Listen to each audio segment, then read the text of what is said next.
ஒரு பக்கம் மலையாளத்தில் பார்த்தீங்க அப்படின்னா பிரேமலு பிரம்மயுகம் இந்த 2 படங்களுமே வசூல் அடித்து துவம்சம் பண்ணிக்கிட்டு இருக்கு. 2 படங்களுமே பெரிய வசூல் எடுத்துக்கிட்டு இருக்கு. இன்னொரு பக்கம் போனீங்கன்னா ஹிந்தியில் ஒரு பக்கம் ஃபைட்டர் 25வது நாள் கூட ஒரு சூப்பரான கலெக்ஷன் எடுத்துக்கிட்டு இருக்கு. அப்புறம் தேரே பாத்தோன் மெயின் ஐசா உல்ஜா ஜியா அந்த படம் தொடர்ந்து பெரிய நம்பரை கலெக்ட் பண்ணி இன்னைக்கு 100 கோடிக்கு மேலே வசூல் பண்ணியிருக்கு. ஆனால் தமிழில் மட்டும் பார்த்தீங்க அப்படின்னா தொடர்ந்து ஒரு பெரிய வசூல் அப்படின்னு நம்ம சொல்லிக்கிற மாதிரி இல்லை. நேற்று ஞாயிற்றுக்கிழமை சைரன், லால் சலாம், லவ்வர் இந்த படங்களில் ஏதாவது பெரிய வசூல் எடுத்திருக்கா இல்லையா அப்படிங்கிறத பார்ப்போம். ஸோ அது மட்டும் இல்லாமல் இன்னும் சில படங்களோட வசூலையும் பார்க்க போகிறோம், தெளிவாக பார்க்க போகிறோம். அதுக்கு அடுத்ததாக 42 இயர்ஸ் ஆஃப் 3ஆம் பிறை உலக நாயகன் கமல்ஹாசன் அவர்கள் அப்புறம் ஸ்ரீதேவி இவங்களோட நடிப்பில் பாலு மகேந்திரா அவர்களோட இயக்கத்தில் இளையராஜா அவர்களோட இசையில் ஒரு பயங்கரமான பிளாக் பஸ்டர் படம். அந்த படத்தோட வசூல் என்ன அப்படிங்கிறத பார்ப்போம். ஸோ வீடியோக்குள்ள போகிறதுக்கு முன்னாடி நம்ம சேனலை நீங்கள் சப்ஸ்கிரைப் பண்ணல அப்படின்னா பண்ணிவிடுங்க, பக்கத்தில் இருக்க பெல் ஐகானோட ப்ரெஸ் பண்ணிவிடுங்க. வாங்க வீடியோக்குள்ளே போகலாம்.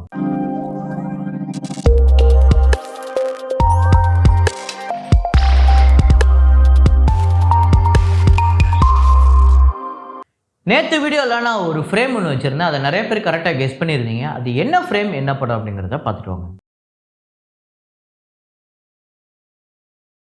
ஆமாங்க, வெயில் தான். வெயிலில் இந்த பாட்டே ஒரு சூப்பரான பாட்டு தான். வெயிலோடு விளையாடி வெயிலோடு உறவாடி. ஒருவேளை நீங்கள் சின்ன வயசில் கிராமத்தில் வாழ்ந்துருந்தீங்களோ இல்லை இப்போ வாழ்ந்துக்கிட்டு இருக்கீங்கன்னா கூட உங்களால் இந்த பாட்டை ரிலேட் பண்ணிக்க முடியும். ஸோ இந்த மாதிரி அந்த வெயிலில் எல்லாருக்கூடையும் பசங்களோட சேர்ந்து விளையாடுறது, அதில் ஒரு லைன் கூட வரும், சூப்பராக இருக்கும். அதாவது வாழ்க்கையில் வெயிலை தவிர வேறு என்ன அறிஞ்சோம் அப்படிங்கிற மாதிரி. ஸோ உண்மையிலே சூப்பராக இருக்கும். ஜிவி பிரகாஷ் அவர்களோட முதல் திரைப்படம். ஸோ இதை கரெக்டாக கெஸ் பண்ண முதல் 5 பேர் ஹரிஷா, அப்புறம் நபிகா ஃபிர்தௌஸ், கிஷோர், பி ரஜினி, அப்புறம் கே சூர்யா. இந்த 5 பேர் தான் முதல்ல கரெக்டாக கெஸ் பண்ணியிருக்காங்க. இன்றைக்கி நான் ஒரு சில் அவுட் ஃப்ரேம் ஒன்று வச்சுருக்கேன். அது என்ன படம் அப்படிங்கிறத கெஸ் பண்ணுங்கள். அது நாளைக்கு வீடியோவில் நான் சொல்கிறேன். ஸோ அதை பாருங்கள், கெஸ் பண்ணுங்கள்.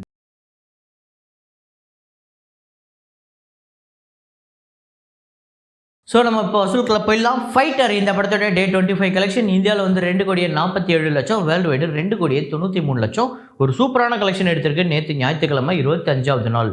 இந்தியா முழுக்க இந்த படம் 243 கோடியே 99 லட்சமும், வேர்ல்டு வைடு 336 கோடியே 34 லட்சம் இந்த படம் வசூல் பண்ணியிருக்கு. அப்புறம் தேரி பாத்தோன் மெயின் ஐசா உல்ஜா ஜியா அந்த படத்தோட டே 10 இந்தியாவில் 7 கோடியே 34 லட்சம், ஓவர்சீஸில் 1 கோடியே 7 லட்சம், வேர்ல்டு வைடு 8 கோடியே 41 லட்சம் வசூல் பண்ணியிருக்கு. இந்தியா முழுக்க இந்த படம் 69 கோடியே 79 லட்சம், ஓவர்சீஸில் 30 கோடியே 72 லட்சம், வேர்ல்டு வைடு 100 கோடியே 51 லட்சம் வசூல் பண்ணி 100 கோடி வசூலை இன்றைக்கி இந்த படம் கடந்திருக்கு நேற்று 10வது நாளில். ஸோ இந்த படத்தோட ஷேர் டீட்டெயில்ஸ்லாம் நாளைக்கு தெளிவாக பார்ப்போம். அப்புறம் ஈகிள் அந்த படத்தோட டே 10 ஆந்திரா தெலுங்கானாவில் 56 லட்சம், வேர்ல்டு வைடு 61 லட்சம். ஸோ 23 கோடியே 75 லட்சம் ஆந்திரா தெலுங்கானாலையும், வேர்ல்டு வைடு 31 கோடியே 33 லட்சம். ஊரு பேரு பைரவ கோணா அந்த படத்தோட டே 3 ஆந்திரா தெலுங்கானாவில் 3 கோடியே 14 லட்சம், வேர்ல்டு வைடு 3 கோடியே 95 லட்சம். ஸோ இதுவரையும் ஆந்திரா தெலுங்கானாவில் 8 கோடியே 96 லட்சமும், வேர்ல்டு வைடு 13 கோடியே 19 லட்சம் வசூல் பண்ணியிருக்கு. இந்த படம் ஒரு 30 கோடி கிட்ட, அதாவது 30 கோடிக்கு மேலே வசூல் பண்ணுமா இல்லையா அப்படிங்கிறத கமெண்ட்டில் போடுங்க. படம் பார்த்துருந்தீங்கன்னா எப்படி இருக்குது அப்படின்னு சொல்லுங்கள். அப்புறம் அன்பிஷிப்பின் கண்டதும் இந்த படத்தோட டே 10 கலெக்ஷன் கேரளாவில் 47 லட்சம், வேர்ல்டு வைடு 52 லட்சம். ஸோ இது வரையும் கேரளாவில் 8 கோடியே 97 லட்சமும், வேர்ல்டு வைடு 11 கோடியே 23 லட்சம். ஆல்ரெடி இந்த படம் ப்ராஃபிட் ஜோனுக்குள்ளே போயிடுச்சு. ஸோ ஒரு சின்ன விலைக்கு தான் போயிருக்கு, 5.5 கோடி கிட்ட தான் போயிருக்கு. ஒரு நல்ல ஷேர் வந்திருக்கு. ஸோ ஒரு சுமாராக போனாலுமே ஓரளவுக்கு ப்ராஃபிட் எடுத்துருச்சு. அப்புறம் பிரேமலு இந்த படத்தோட 10th டே கலெக்ஷன் நேற்று 10வது நாள் ஒரு மிகப்பெரிய வசூல் எடுத்திருக்குங்க. இந்த படத்தோட பட்ஜெட்டை விட 3 மடங்குக்கு மேலே ஒரே நாளில் வசூல் பண்ணியிருக்கு. கேரளாவில் மட்டும் இந்த படம் 5 கோடியே 24 லட்சம் வசூல் பண்ணியிருக்கு. வேர்ல்டு வைடு 11 கோடியே 24 லட்சம் வசூல் பண்ணியிருக்குங்க. ஓவர்சீஸில் மட்டுமே பெரிய வசூல் எடுத்திருக்கு. இத்தனைக்கு நேற்று இந்த படம் தமிழ்நாட்டில் மட்டுமே 24 லட்சம் வசூல் பண்ணியிருக்கு.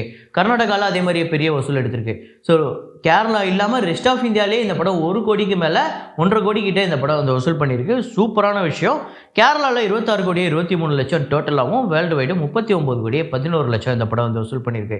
ஸோ இந்த படம் ஒரு 4.25 கோடி கிட்ட வியாபாரம் ஆயிருக்கு. தேட்ரிக்கல் ரைட்ஸ் போயிருக்கு. 3 கோடி தான் இந்த படத்தோட பட்ஜெட்டு.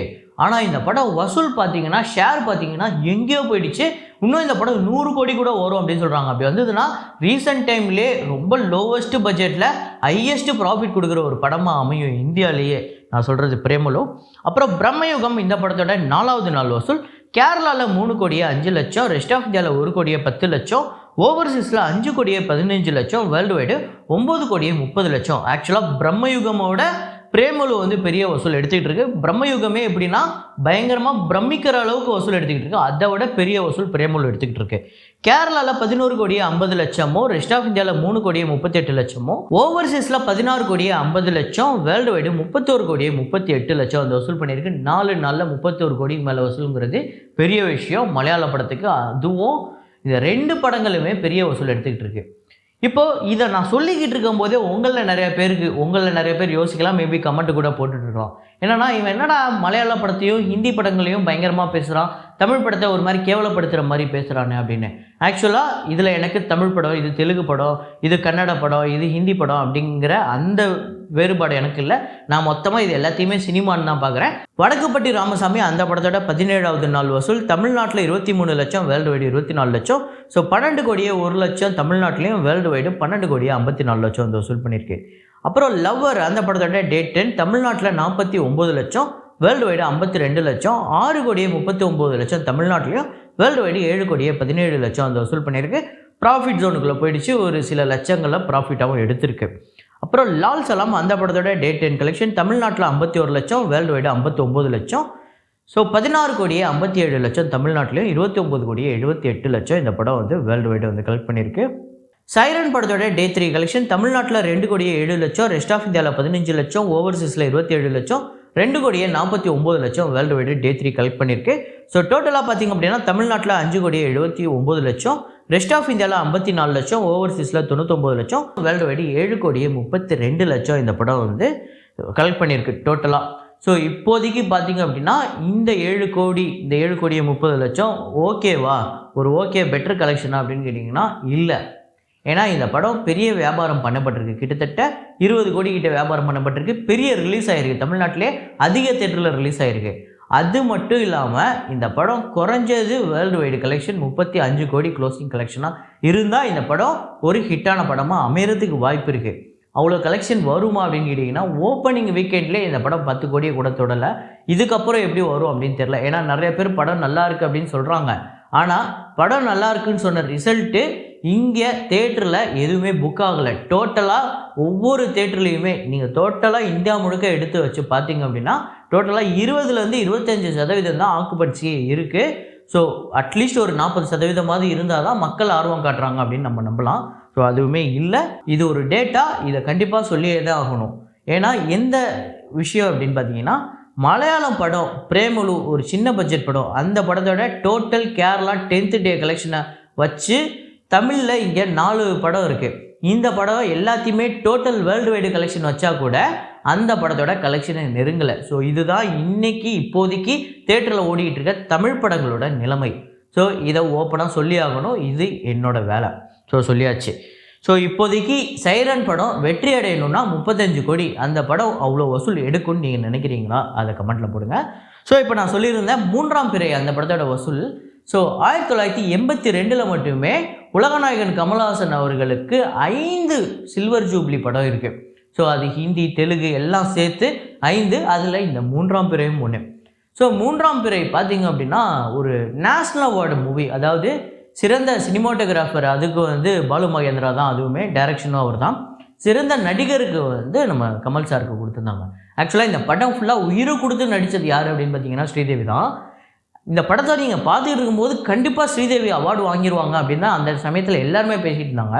ஆனால் கடைசியில் வந்து ஒரு பர்ஃபார்மன்ஸ் ஒன்று பண்ணார் நம்ம கமல் சார், வேறு லெவலு அடித்து துவம்சம் பண்ணிடுச்சு. இன்றைக்கி நீங்கள் விக்ரம் மாதிரி ஒரு 500 கோடி 600 கோடி இல்லை இதுக்கப்புறம் வரக்கூடிய என்ன 1000 கோடி கலெக்ஷன் 2000 கோடி கலெக்ஷனை எடுத்துகிட்டு வந்தாலுமே இந்த படங்களுக்கு நிகராகுமா அப்படின்னு கேட்டிங்கன்னா இல்லைங்கிறது தான் உண்மை.